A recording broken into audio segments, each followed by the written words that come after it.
Okay, so the time is now 5:30, and to honor everybody's time, we're just going to go ahead and get started. Um, Evelio, did you want to go ahead and introduce yourself, and you can take it away whenever you're ready? Awesome. Well, thank you all so much. Good evening. My name is Abelio Mondragon. I'm an assistant director in the Office of Undergraduate Admission at UC Berkeley. I am an alumnus. I did transfer to Berkeley, and I am the territory manager for Northern Alameda County, excluding Oakland and then the state of Arizona. So basically today, what I'm going to be kind of covering is very quickly, what are we looking for? So going into comprehensive review slash holistic admissions. And then I'm basically going to break down the personal insight questions, the additional comments, and of course, go over a couple other pressing things that definitely do apply to you all as it pertains to things such as COVID, as well as the SAT or ACT. Okay, so if y'all have any questions, feel free to put them in the chat. I'll be more than happy to answer them. So just to begin, UC Berkeley, we're part of the UC system, and at the UC system, we do a thing called a comprehensive review where we're looking at all these different factors as we're looking at your application. So yes, we can look for strong GPAs, strong test scores, A through G courses, but you're not just a GPA, you're not just basically academic rigor. There's more to you than just your grades, right? So we're going to look at all these different factors. So are you continuing to challenge yourself academically or challenge yourself throughout your high school career? Are you working? Where are you basically operating under, right? What programs have you been a part of? What are you doing in school? Are you volunteering? Do you have to work? Was there anything about your school experience that really has played a role in your life? Were there any challenges? So as we're looking at your application, we're taking all these things into consideration as we review applications. And so one thing I would kind of like to leave off with you all is what is your personal context, right? You all are probably going to be attending the same school, but your personal context might be vastly different, right? So as you're working on your applications or when you work on your applications, try to provide as much information on there as possible. Be detail oriented, really help us understand what your experience has been like. If there's anything about your school, feel free to talk about it because with us, we want to look at everything and we're looking at everything. Okay. So it's not just one thing, right? So to begin, right? So going beyond the academics, we're going to start with your extracurricular activities, right? So it's going to be broken down into these 5 different areas. So activities you're involved with at school or in your community, any awards or honors that you've received, any volunteer work that you've been a part of, employment, special programs you participated in, as well as any non-A to G courses that you've taken. So if you were part of leadership at your high school, feel free to put that on your application. If there was an opportunity for you to practice your faith while in high school, put that on there as well. Okay, so this particular area is going to be broken up into 20 different spaces, right? So you can basically structure this area however you'd like. So if you want to basically try to think of what activities should you should put on here, try to think about the activities that are very meaningful and important to you. Any other activities that did not fit on the section, any honors and awards, volunteer work, put it in the additional comments. Okay, and this area is going to be broken down into average hours per week and weeks per year. So in this area, we ask that you basically do the best of your ability to remember how much time and dedication you're dedicating to these particular activities. Okay, and you're pretty much going to have 300 characteristics to describe what you're doing. Okay. So with this, right, kind of going a little bit further, right? So any activities that you're involved with, right? What is your role with that particular activity? Try not to just define the activity itself, such as you're the president of your student body, but define what you did within that particular activity. Okay. So if you're the president of your student body, right? Kind of questions I like you to think about, right? How many events are you organizing per academic year? What are you doing relating to these events? What is the purpose of those events? Is it to raise school morale? Is it to bring attention to an issue that you're very passionate about? Okay, so we are wanting to see consistency in your various activities. Okay. And of course, one thing to note is there's going to be those traditional activities that you're involved with. So for example, right, you have your school-based activities, right? You're a president, you're a treasurer, you have your, let's say, Hermanos Unidos that you might be a part of. You might be a part of a Middle Eastern organization at school that is designed to basically bring attention and recognition to the beauty of the Middle Eastern culture, right? But there's also some of those non-traditional activities where you might be a translator for your parents. You might have to basically tutor your younger siblings, right? You might also have to basically work at your parents' business, right? And you're not getting paid for that. Those things are important as well, and you want to basically recognize those things because those are part of your story, you're part of your experience as you continue on through high school. Okay, so with this, just consider those things as well. Now, as you begin writing on those, write out the full descriptions, right? So try not to use abbreviations, acronyms. First, write it out and then use the abbreviations. Also, think about the scope. So with this particular one, right?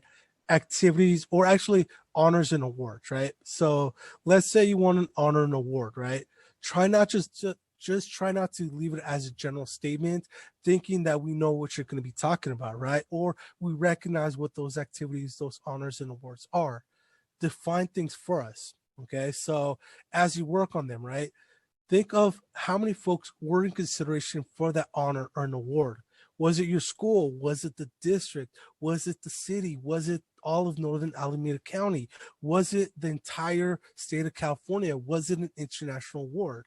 So as you work on that, try to put those little details to help us understand why the recognitions you are receiving basically means something and not just something where it's left to assumption that we know what you're talking about. Okay. Now, jumping into the personal insight questions. So the personal insight questions, we like to look at them or frame them as interviews. Okay.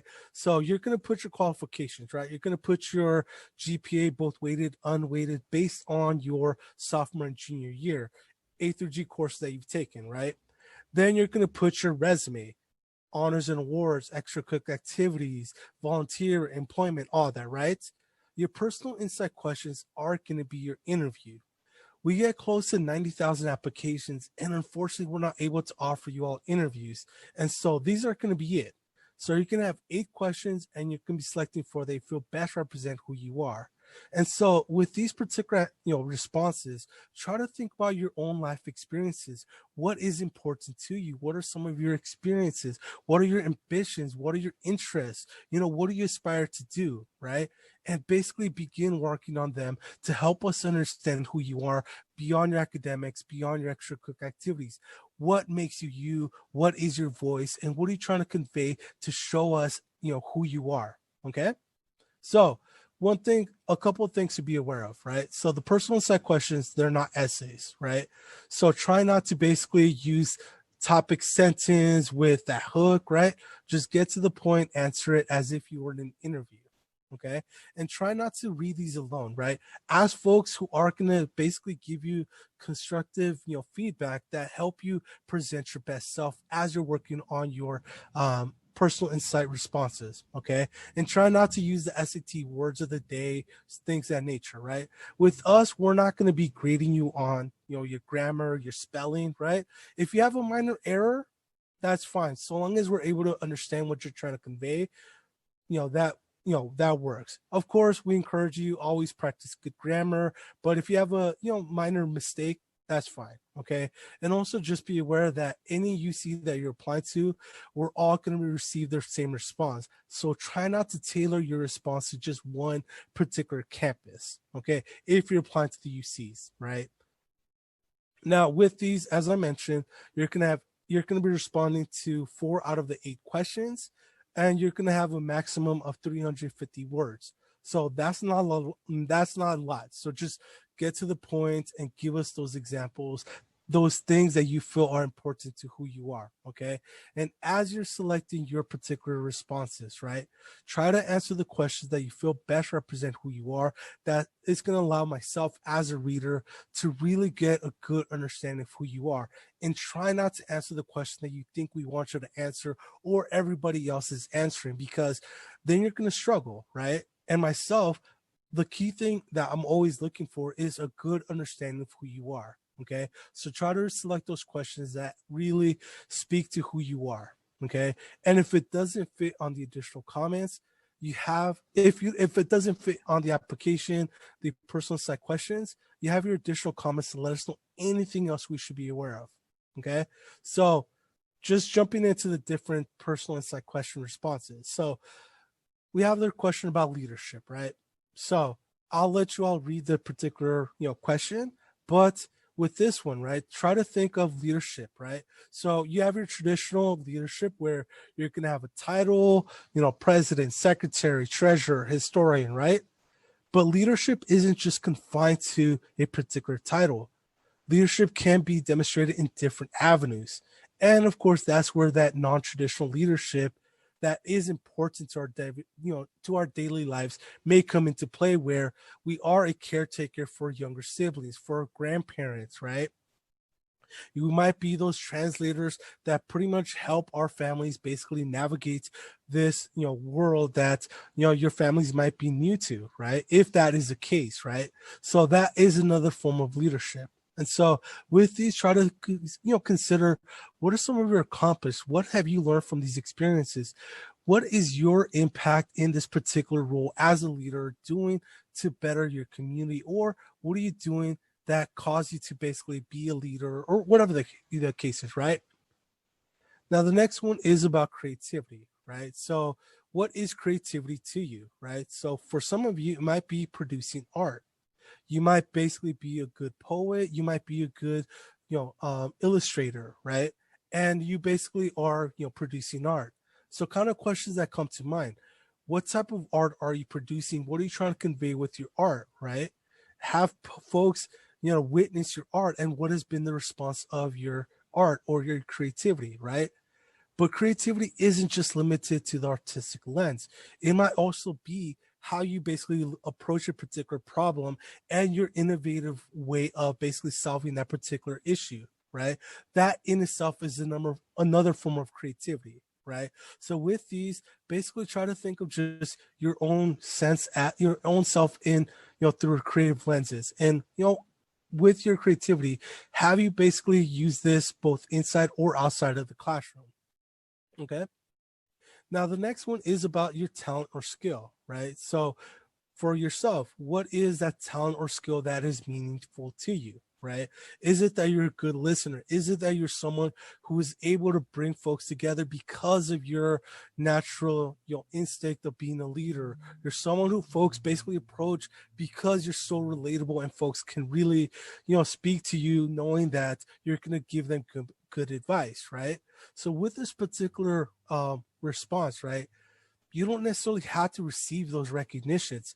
It could just be you basically, acknowledging something that you possess that you're really proud of, right? And not receive those, recognitions, right? So with this particular question, what are some of the opportunities that may have come or arisen, due to this particular creative, this particular talent or skill, either that you've had in the classroom or outside of the classroom? Okay. The next one is your favorite academic subject. Okay. So what is that particular subject that you're very passionate about? Okay. And with this particular subject, right, what opportunities were available to you both inside or outside of the classroom, right? So this particular, question, it may allow you to basically explore a career that you might be interested in. So for example, let's say you're very passionate in, biology, right? And you have a love for biology. You may actually be interested in a career in medicine, in research, in trying to basically find a new innovative thing that basically might save someone's life, right? You can basically go further into that and any opportunities that are available to you because of your passion for biology, right? Also, other things to note is, have you had the opportunity to basically self-study and go beyond what's already being taught in the classroom, right? So all things to consider as you're working on this particular response. Now, the next one is the challenge question, okay? So with this one, don't be afraid to basically be vulnerable. Don't be afraid to basically let us know the reality that you're encountering. If you face any challenges, that's okay, right? But just keep in mind with this one, there's always that last part of the particular question, which is, what are you doing to basically not allow this particular challenge to basically be a barrier for you, right? So with this one, right, how has this particular challenge impacted you both academically or personally, right? And what are you doing to basically overcome this challenge to not allow this to basically be a barrier for your future success, right? And just with this one, just recognize, right? Yes, you're going to have challenges, but that doesn't define you. That's a part of your history. That's a part of your story, but it is not the story, right? Because you're more than just that particular challenge, because you're going to continue to move forward, right? So think of it as that. The next one is your educational opportunities, educational barriers. So with this one, right, what were some of those opportunities that you've had that allowed you to basically, expand your educational horizons, that allowed you to basically, be more interested in education, right? So you have this extraordinary organization here, right? Feel free to talk about it, right? And how this organization has played a role in your own personal educational developments, right? With this one, there's also the barriers, right? So what are some of those barriers that you have encountered that, that may have played a role in your educational journey, but they're not there to basically define you, right? So oftentimes we have students who talk about educational barriers through learning disabilities that they have, or, lack of funds to pursue some of those opportunities, and having to basically stay back because they could not afford the expenses to some of those opportunities that would have definitely added more value to their, to their educational experience, or enrich their educational experiences, right? The next one is about helping your community, right? So first with this one, right, what does community mean for you? Is it your household? Is it your neighborhood? Is it your school? Is it your city, right? So with this one, first and foremost, define what community means for you. And of course, with this one, what have you done to impact your community? Was there a particular problem that your community faced, and how did you basically address it? So with this one, I would encourage you, give those examples that show us basically how you basically stepped up to support your community. What has your impact been like in the community? And of course, how is your impact, how is your role, your influence, your presence in the community really kind of made a difference in that particular community? So with this one, be reflective, recognize your accomplishments as you work with your community. And of course, there's the last question, right? So beyond what's already been shared on the application, what more, or what makes you believe that you stand out as a strong candidate for admissions to the University of California? So with this particular question, how I'd like to basically frame it is, let's say you're in an interview, right?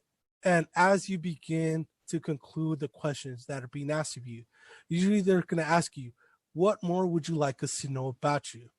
That is this question, right? So with this particular question, what more would you like us as universities, as representatives, to know about you that you feel is important for us to be aware of, right? So with this one, don't be afraid to brag a little. Don't be afraid to state facts, accomplishments that you've done, things that you've been a part of that really didn't fit on any other response, okay? And of course, with this one, if you do want to share just your desire to basically belong to, to UCs, feel free to basically put that, okay? And with this one, it's that particular, question of what more is there that you like us to be aware of, okay? Now, quickly jumping into the personal insight questions, do's and don'ts. Start early, get feedback, and revise. Try to be concise. And with this one, recognize what your experience has been like and what you've learned, okay? And as you're writing, as you begin to basically, formulate your responses, try to think of us as strangers and what you like us to know about you, Okay. And of course, don't be afraid to share your story, your experiences. Now, of course, on here, you're going to see all the things to avoid, right? So cliches, jokes, and, quotes, right? I'll be very honest with you all. Sometimes students are, massively input, quotes in their particular response. If you basically do want to include quotes, just be careful, right? Make sure that it is something that you can tie back to yourself and not rely on that quote, okay? Because at the end of the day, we want to know who you are, not anybody else, right? Which brings us to another point is writing about everybody else but yourself. This is about you all. This is about your experiences and who you are, okay? Don't write about anybody else but yourself. So use I in my statements and talk about yourselves. Okay. Other things to be aware of is don't try to duplicate information found in other parts of the application. Right. So with this one, oftentimes we have students who basically word for word pretty much put what they've already put on the extracurricular activities section, right? And they'll just basically put a exact description of what they've done, right? Now, if you want to expand upon some of those experiences, feel free to do so, but don't just duplicate that information.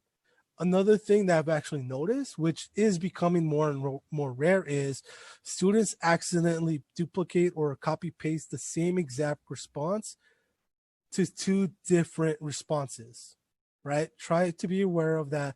Try to be careful with that, right? So make sure that you are duplicating different responses to each one of those questions. Okay. Let me see what else. So next is the writing process, right? So these are the particular topics, right? So, in a few words. So favorite academic subject, leadership, creativity, so on and so forth, right? So let's look at leadership. So let's say these are your experiences, right? You are the president of your student body. You're the president of your honor society. You're the captain of your soccer team. You're caretaker for your siblings and grandparents. You're a manager at a local restaurant, right? So these are going to be your activities, right? Next is brainstorming. So as let's say that manager of your local restaurant, right? Who are you impacting? What have you done as a manager of that particular restaurant? Where is it taking place? Is it in, let's say, Fremont? Is it in Castro Valley, right? When did this particular incident that you want to talk about, take place where you had to be a leader as a general for that, as a manager for that particular local restaurant, right? Why is this particular experience important to you? Okay. And how did you come about basically, utilizing your leadership role? Right. So kind of things to be aware of as you continue or begin working on your responses. Or if you are applying next year or years after, kind of things to think about as you begin working on those responses. Okay. And of course, as you begin, if you haven't already, write freely, right? Don't limit yourself to 350 words. Just write everything that comes to mind and then begin refining. Okay. And then, of course, begin shortening and revising, asking feedback, revising until you're basically confident with your response that really shows us who you are. And of course, if you are kind of wanting to hear what you want, you actually are writing or, you're writing, read it out loud, right? Oftentimes, as you're writing, you're pretty much, in your mind, exactly what you're saying, right? Read your responses out loud. That way you actually can hear yourself, as, what you wrote. Okay. Now the additional comments section. So with this particular section, right, there's multiple purposes for this particular section, right? So first one, explaining bad grades, a bad semester, bad grade, bad grade trend, right? So you had a, terrible freshman year, right? Let us know what happened during that freshman year. You had injured yourself. You couldn't attend school on a regular basis. Talk about that. Don't be ashamed because life does happen, right? Utilize the space to give us any more context that you feel is important to you, which of course is the next one. Additional background information that isn't found anywhere else on the application, okay? Let's say you're so involved with school that the 20 slots we allot you in the extracurricular activity section is just not enough for you. Use the additional comments, right? Another reason for the additional comments could be that, let's say your school made the decision to go test up basically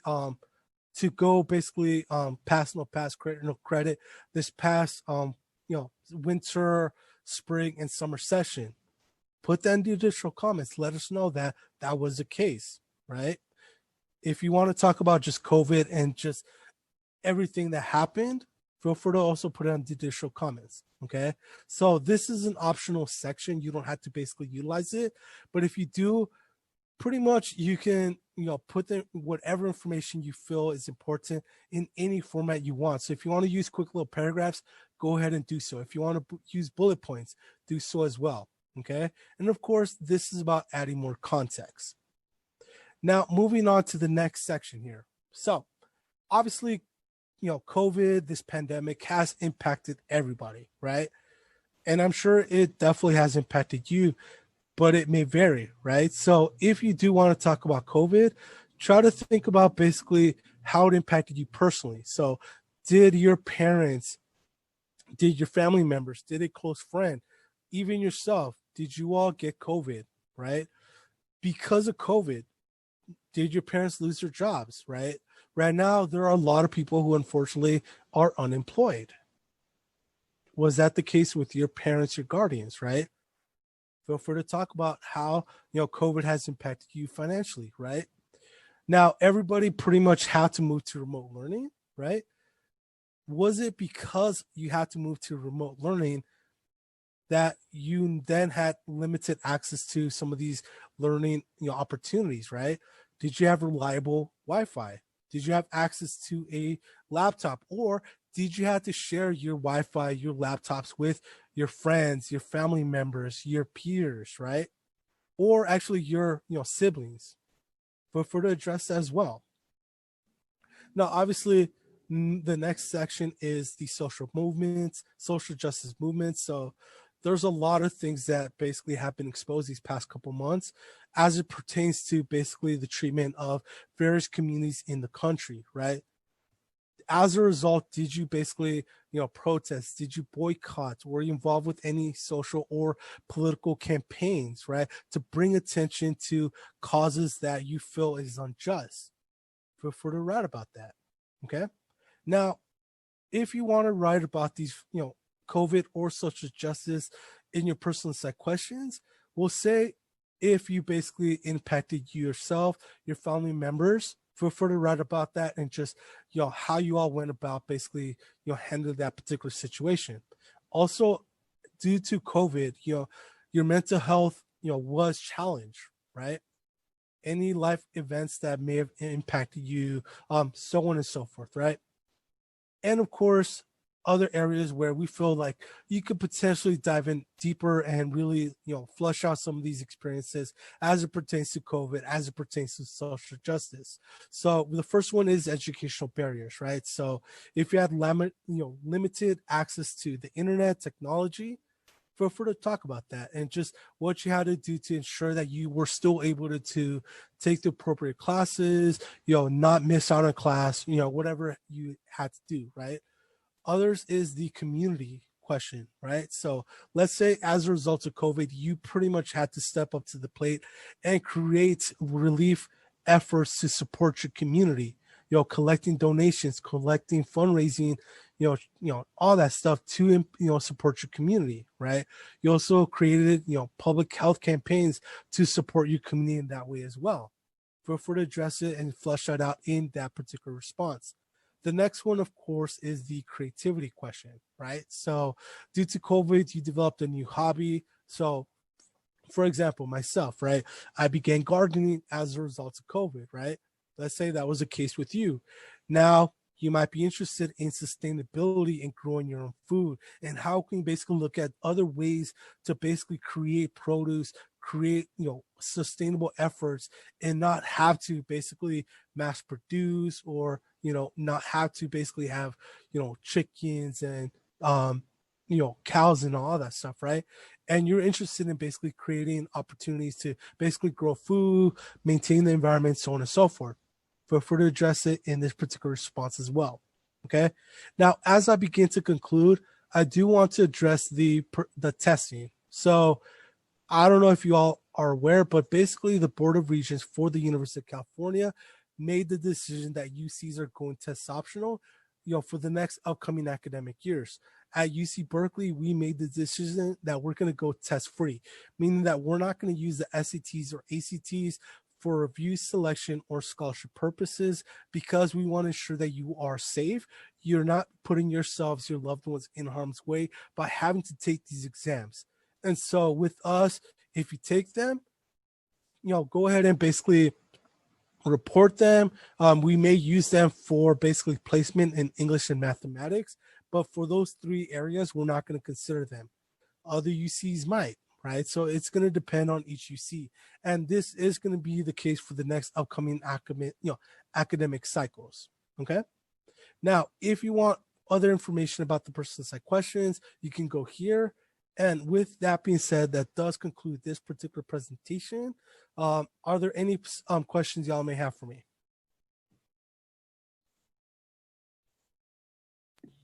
That was a very informative presentation. Thank you for that. So digital round of applause for you, sir.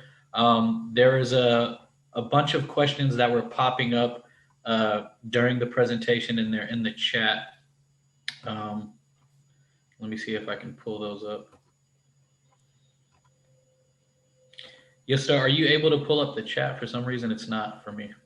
Yeah, I have it. The first question that was asked was by Dania, and she says, can you expand on what you mean by achievement in special projects? Would you rather have us explain what we did to win? Okay, the first question is about what is an achievement in a special project?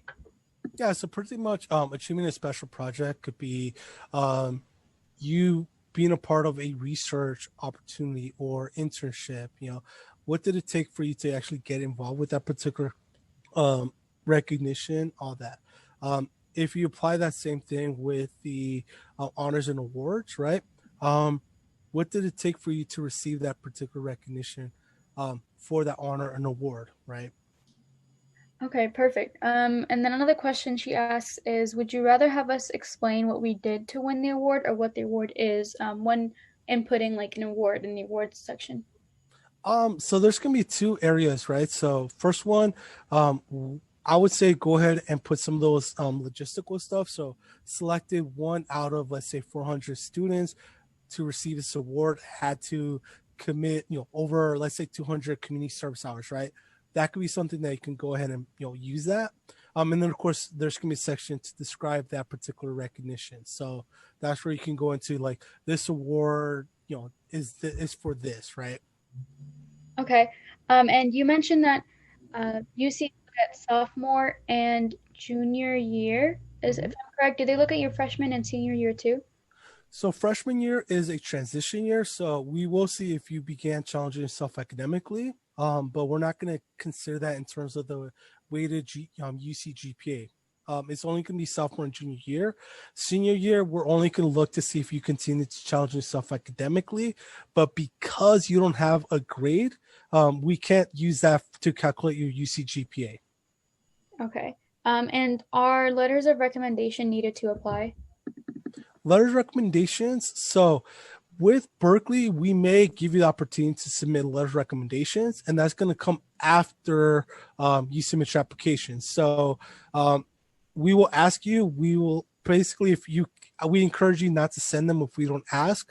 And if you do get that ask, it is optional. You don't have to take us up on that offer. But if you do, and you just want to add more context to who you are, go ahead and take us up on that offer, right? And we ask that you submit 2 if you want to take us up on that offer. So we ask that 1 come from an educator. So someone who can basically speak on your experience in the classroom, and the second one from someone who knows you very well. So a second educator, a coach, a counselor, an employer, a supervisor, a mentor, someone who can just add a different layer to who you are as an individual, potentially even highlight things that you do naturally that you take for granted, but actually are extraordinary. Okay, so none of the UCs ask for letters of rec except UC Berkeley may ask you for letter of rec, and even then it's optional? Yes. Okay. Can we use acronyms for words that are commonly known, like PhD? PhD, that's fine, but more so, we encourage you to try to spell things out, right? Because there's all these different acronyms that are out there, and sometimes we don't know what they are. So we encourage you, if it's something like PhD, that's fine, but other things, spell them out and then use the acronyms. Okay. For PIQ 6, which talks about the academic subject, can you talk about multiple majors that have a common theme? For example, like medicine, can you talk about multiple majors that you can connect in your PIQ? I would say with that one, try to be strategic, right? So if let's say you had a particular subject that you were very passionate about, right? And it could lead to multiple things such as biological research, using the example that I gave, right? Try to be strategic in how you basically frame that, right? But more so, what opportunities did that particular passion for that subject lead to? So are you self-studying so that you can see the latest innovation when it comes to biological research? Are you really interested in kind of the medical field? You can also explore that area as well. Now, if you had opportunities to basically be a part of an internship, if you had an opportunity to be part of an educational program that further expanded your understanding of that particular topic, or things that you do just naturally, feel free to address that as well. Okay. This question asks about the PIQs that sort of talk about like barriers or challenges. Do you need turning points in your PIQs from like where you explain your challenge to where you are moving forward or moving past it? Do you need a turning point? I mean, I think with that one, it depends, right? Because there are some particular challenges that you encounter where you're able to get past it, right? Other challenges you might be dealing with right now, right? And if you are dealing with someone, something right now, right? What are you doing to not allow that to become a barrier? Yes, you're facing that right now, but it might be that you are practicing meditation, you're doing yoga just to recenter yourself and continue moving forward, right? It's more so just moving those steps that you're taking to kind of move past it, whether it's in the past or whether it's something that you're dealing with now. Do you need to show like do you need to explicitly say that I found the motivation to move past this in this way, or can I just say that like I'm now moving past it? I mean, with this one, I would encourage you try to basically provide those things, those steps you're taking to move past it, Okay. or things that you're using right now to help you move past it, or not allow it to, become that particular barrier. Okay. And this is super infamous in like PIQ writing or personal statement writing in general, but they say show, not tell. Do you have any tips on how to show and not tell in our PIQs? Okay, so if you want to basically talk about basically being a hard worker, right? Oftentimes we have students, and this is an example, right? Oftentimes we have students just say, I'm a hard worker, and just leave it at that, right? And just kind of be general, right? Instead of just saying, oh, I'm a hard worker, show it, right? So, one particular year I basically had to do this and this and this and this, and give those examples, and really just dive in deep on basically what you had to do to show, how you basically were a hard worker, right? So usually with anything, use those examples to show us what you're trying to convey, whether it's being a hard worker, whether it's being resilient, being inquisitive, use those examples. Okay. Danya asks, can you write about others who have impacted you or inspired you to take action? So this refers to the point that like don't talk about other people, talk about yourself. Can you write about other people who impacted you? If you do, limit it, right? Because it's not about them, it's about you. So if you do want to talk about others, maybe a sentence or two, and then focus on yourself. Okay. So Maya asks, you said not to talk about the distant past to avoid that when you're writing. What is the distant past, and can you define that? Okay, so usually the distant past, so we may have students who basically talk about how they became interested in, let's say, speech and debate, right? And they had opportunity in their third grade year to basically explore that. And the entire response is about third grade and just this interest in what they did. With that, that's in elementary school. More so, I want to see who you are now. And yes, if you want to talk about that experience that led you to be passionate about speech and debate, briefly talk about that and apply it to now, and focus the majority of your response to the present of who you are now. Okay. So it sounds like keeping it in high school. Is that okay throughout your high school career? Okay. Dania asks, is talking about one part of your identity and dividing it into your PIQs considered duplicating information? So if there's like a very complicated part of our identity that she wants to split up into different PIQs, is that duplicating? If you're able to cover different parts and we can gather more information about you, that should be fine. But if you're just focused on just the identity and replicating just the exact same information, that's where it becomes a little tricky. So if you are, let's say, using identity and exploring different avenues or different parts of your life to give us as much information, that should work. Okay. Dania asks about what does it mean to be concise? How do you show and not tell and be concise at the same time? What does that mean to write in a concise way? So basically being in a concise way is try not to use those filler words. Just be like, pretty much be more of, like assertive, right? So this is what I accomplished. This is what I did. Whereas, I believe yada, yada, yada, right? So be more direct. Okay. And I asked, how do students talk about COVID in their applications? Did they talk about that in the PIQs?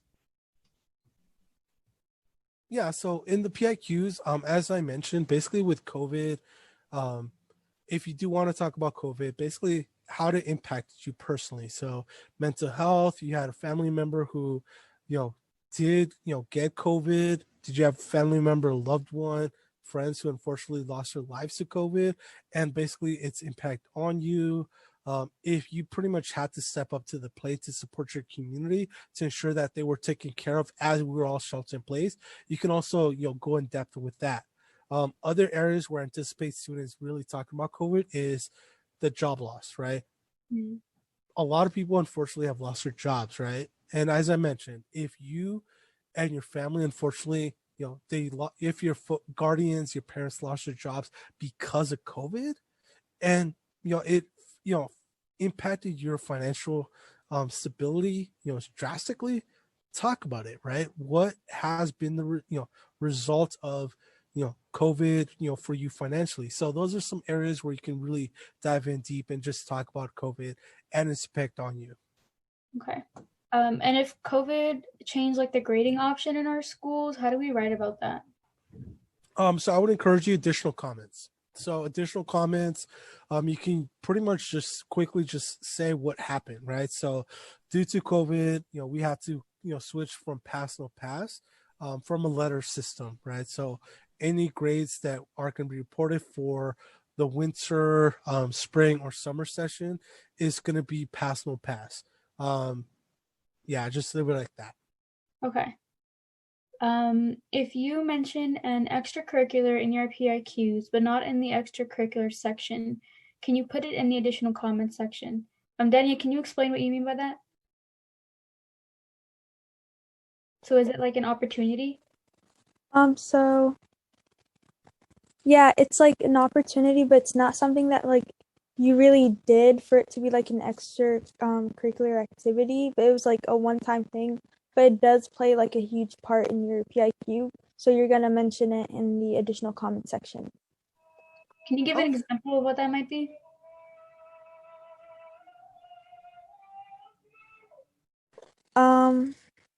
I think personally, I think I was gonna write about like a stay event, or like an example would be like a food can drive. So if you want to talk about it for like community and how like you supported your community by like giving like food, but like you're not gonna put that in the extracurricular section because it was only a 1 day thing. Can you still talk about it in your PIQs and then mention it in the additional comment section? I mean, you can, but you can also put it, very quickly on the extracurricular activity section for volunteer, and just put it as one-time event where you did this, and then further elaborate about it in the personal set question responses and just how it came up, how much food did you raise, how many folks in your community did you impact, and kind of things like that, right? And then of course, if you want to add something in the additional comments, you can also do so. But it seems like most of it will be actually explored in the personal insight questions. Okay, so then if you mention something like an activity in your PIQs, but you don't mention it in the extracurricular section or the additional comment section, is that allowed? It can, but yeah, it is allowed. However you want to convey the information, we're gonna get it. Yeah. Okay. Mr. Ogarmi and Jamal both asked questions about ACTs and SATs, and I think since UCs are transitioning out of it, they just sort of ask, like, is UC taking SAT for fall 2021? And it seems like the idea is that, like, they're transitioning out of ACTs and SATs. Is that true? And it looked like when I wrote the question, like he literally started answering it with that slide. Okay. There's a slide in the presentation that had the dates, but if you want to, like, just kind of reiterate that slide, Ebelio. Yeah, so pretty much with the SATs, ACTs, UCs are going test optional for the next upcoming academic year. So I think by the application cycle of like 2024, 2024, the goal is for UCs to try to develop our own, standardized tests. But if we don't, then we're going to continue on with the test optional, test free model. Okay. Dania asks, what impression do you get of an applicant who is undecided or undeclared? Is it better to have like a declared major when you apply? It depends. So if you're applying to the College of Letters and Sciences for Berkeley, for example, regardless of what you put, you're going to be undecided, right? And that's going to be an opportunity for you to basically explore the various other colleges that we have, or the various other majors that we have that really might pique your interest, right? If you're applying to the College of Engineering, let's say, there is the undecided option, but we would recommend that you know exactly what type of engineering you wish to pursue, because it would increase your chances of potentially being offered admission, because engineering, you're admitted directly into the major. Other colleges, it's not really an option. Whereas if you're applying to letters and sciences, it's fine.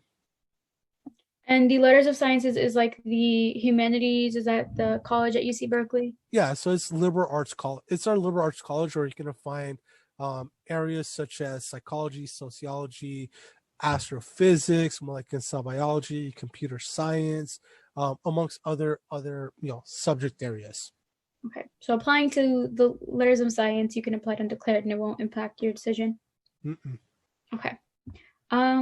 Jamal asks, what is the most important majors in universities? I think he's asking what are the most popular, and which are the ones that are like most impacted when you apply. Okay, so with us, the College of Chemistry is very popular. The College of Engineering is very popular. Psychology, data science, economics, business administration. What else?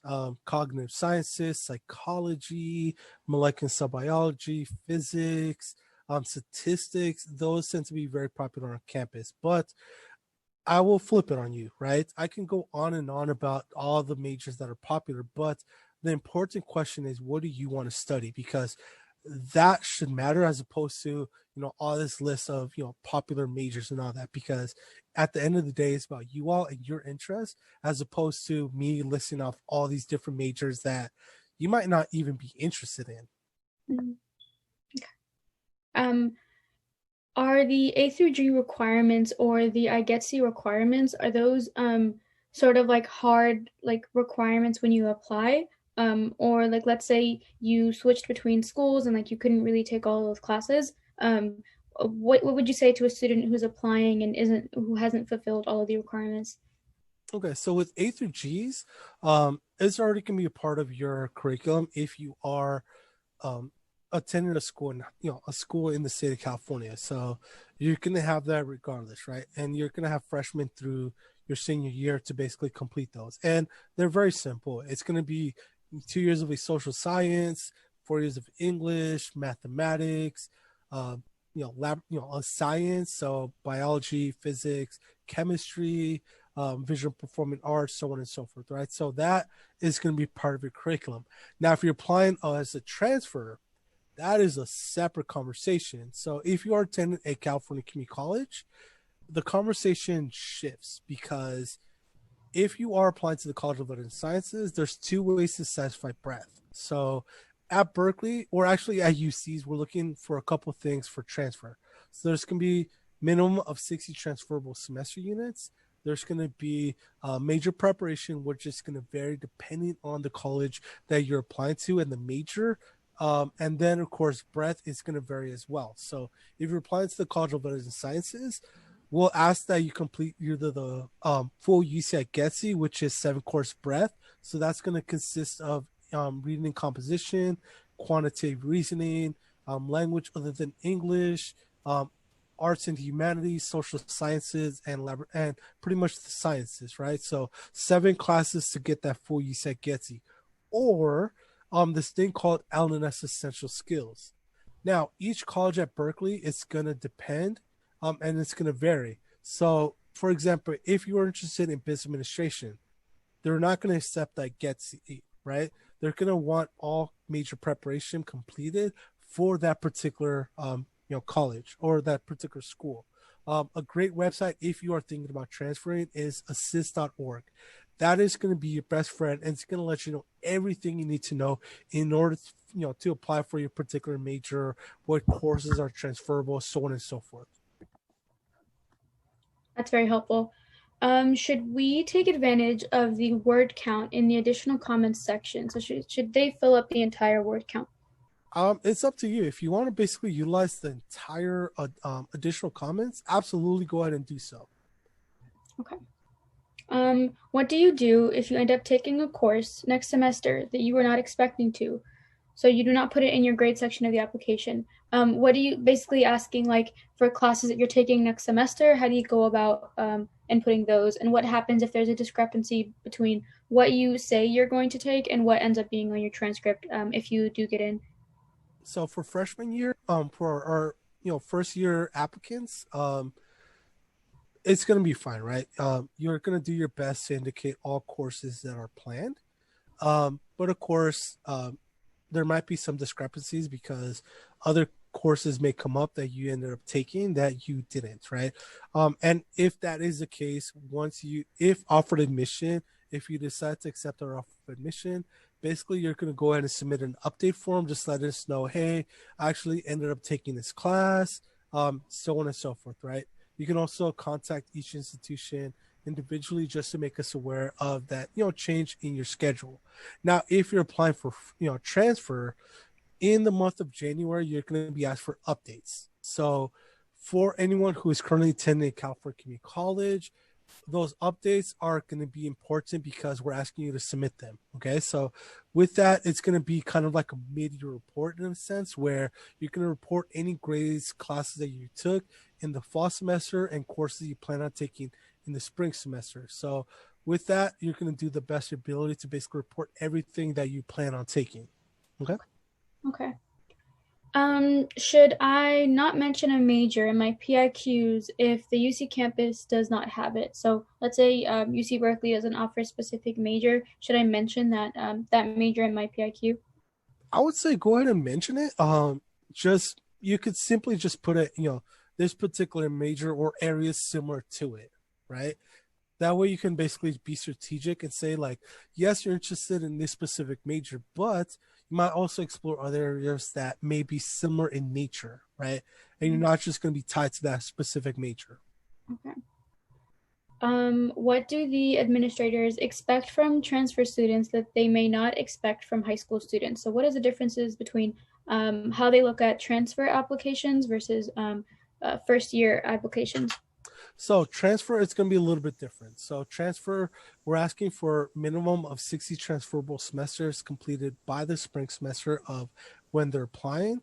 We're going to be asking you to complete major preparation. So depending on the major, it's going to vary. So if you're applying to engineering, College of Chemistry, College of Environmental Design, the Rochester College of Natural Resources, High School of Business, we're going to ask you to complete all major prep and prioritize major preparation. If you're applying to the College of Arts and Sciences, have the appropriate courses so that you're able to petition to declare your major. Whereas freshmen, you're pretty much coming in, fresh into college, right? So it's going to depend, right? Whereas, yeah. Okay. So it sounds like transfer students should have, look at each of the requirements that they have and like really build out their application on their major. Okay. Yeah, because you're pretty much coming in midway through your college career. So you pretty much are going to have to hit the ground running, and you have to come in and prepare, because myself as admissions officer, I don't want you to fail. I don't want you to come in, wanting to study this particular area, and if we accept you and you're not ready for it, that's going to set you up for failure, and that's going to, not be a pleasant experience, right? So coming in prepared is key. And our last question right now, you guys can feel free to ask more questions. I think we have 5 more minutes, but what impression do you get of someone who started doing more extracurriculars at the end of high school? Oh, there's one more coming in. Okay. What impression do you get of someone who started doing more extracurriculars in their last year of high school? The question comes to mind is what was happening, prior to, senior year, right? So how are you utilizing your time outside of the classroom? So that's what comes to mind. So if you started doing more extracurricular activities, towards the tail end of your high school career, feel free to talk about it, right? So first few years, it was about transitioning, getting my feet, building my confidence, so on and so forth, right? Whereas, once I actually gone into my junior senior year, that's where I actually became vested in these organizations, however you want to convey.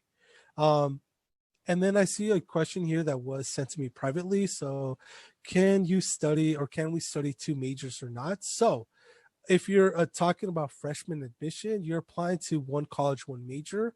You have the opportunity to declare a double major.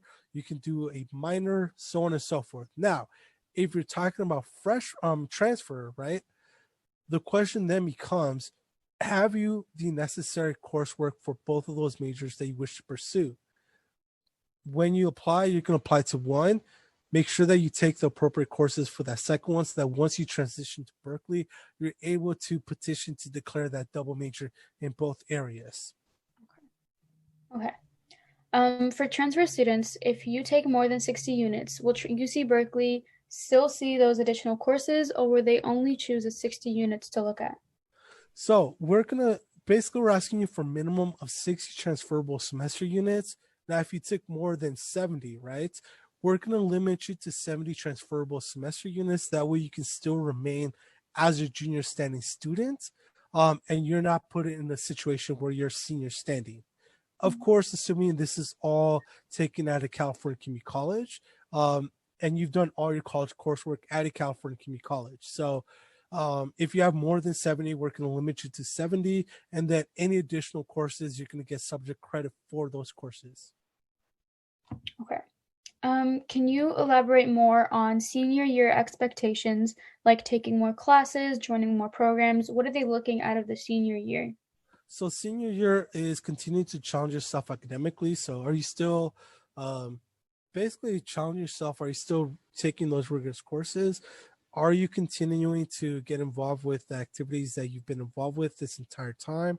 So it's more about just continued participation and continuing on. Okay. So yeah. I got a question here. So for transfer students, if you take more than 60 units, will UC Berkeley still see those? Yes, we will. Do you get scholarships for money for classes, or for money for? What do you mean by that, Dania? So it seems to me that they're asking about any scholarships that we may offer. Is that correct? So I know someone who got scholarship money to for an amount of time that she can be at her school, for 3 years. I'm asking if that's the case, or do you get money per how many classes that you take? Okay, so In terms of your financial aid package, pretty much you're going to fill out the FAFSA, your UC application, and from there we pretty much are going to determine what your financial aid package is going to look like. So pretty much it's going to be that 4 years where you are going to be receiving financial aid to cover your educational experiences, right? Let's say life does happen and you decide that you want to be a part-time student. It's going to pretty much, that's going to vary, and you're going to pretty much have to work with our financial aid office to pretty much petition so that you can be part-time or what have you. So there's a lot of complexity when it comes to financial aid, but normally under normal circumstances it's going to be designed for about 4 years. Anything after that you have to petition to continue on and continue to receive financial aid. Emilio, is it possible for you to drop the presentation file into the chat just so we can post it on our website for people to refer back to? Unfortunately, I'm not able to share it with you all. I do apologize for that. It's all good. Are there any other, because I know that I want to honor your time as well. Are there any other questions before we close the meeting?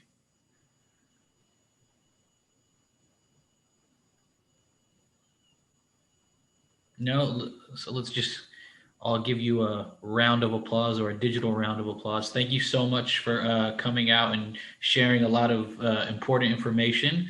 I appreciate everybody for coming out and participating and, asking some engaging questions. Yusra, thank you for organizing this. Any closing comments, Yusra or Emilio? I just want to say that we have, if you're applying this semester, I know some of the students are applying in the future. The deadline is coming up very, very soon, very quickly. So make sure that you guys dedicate time each day to getting closer and closer to submitting your applications. I'm here for support. You can join our Mtalima program or our office hours, and I'll support you in this time. And if you need any other support, I can also direct you to any of our other YSA members too. Yeah, and I would just add, don't be afraid to recognize your your greatness, your brilliance. Put that all on paper, put it on your application, right? I will challenge you all, make my job harder, make our jobs harder, and really, challenge us on who we're offering admission to. Recognize you are extraordinary. Make sure you take care of yourselves.